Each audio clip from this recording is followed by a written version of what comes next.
Man, I think about this conversation I had with this guy. We were in Kenya. We were there for a conference, and our day off, we had an activity day, and they gave us a couple options. I talked Celeste into going whitewater rafting. So if you get a chance to go whitewater rafting in Kenya. It's super cool, and there are crocodiles, so super neat. So we really saw them. And we're in the boat, and we're doing all this stuff. Now, here's the thing. I'm a pretty heavily tattooed guy. I wear a jacket all the time for you guys here. But I'm in a tank top with wearing like a life preserver and a helmet.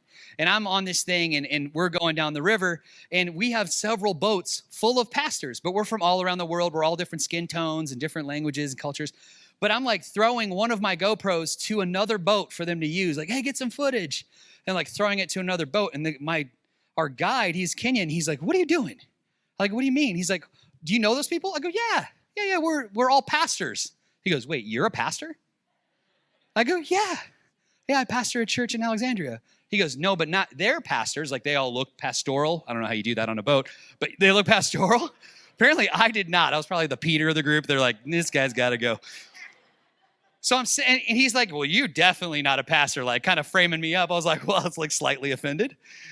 But not really. I knew what he was talking about. From his cultural perspective, in Kenya especially, man, that's not how you look to be a pastor. Like, you wouldn't even wear this.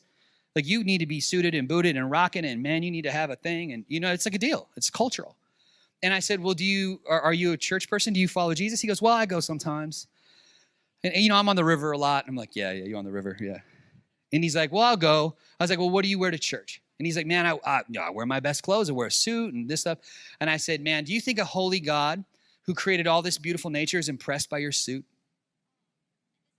Or do you think he cares about your heart?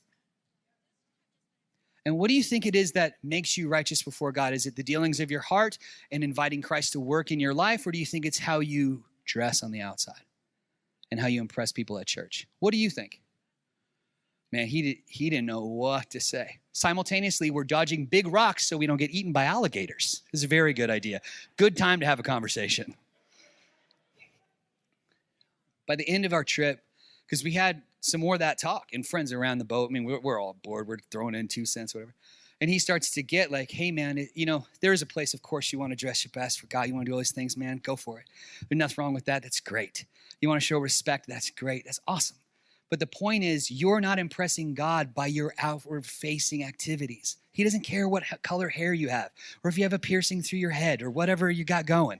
God doesn't care. What he cares about is your heart with him.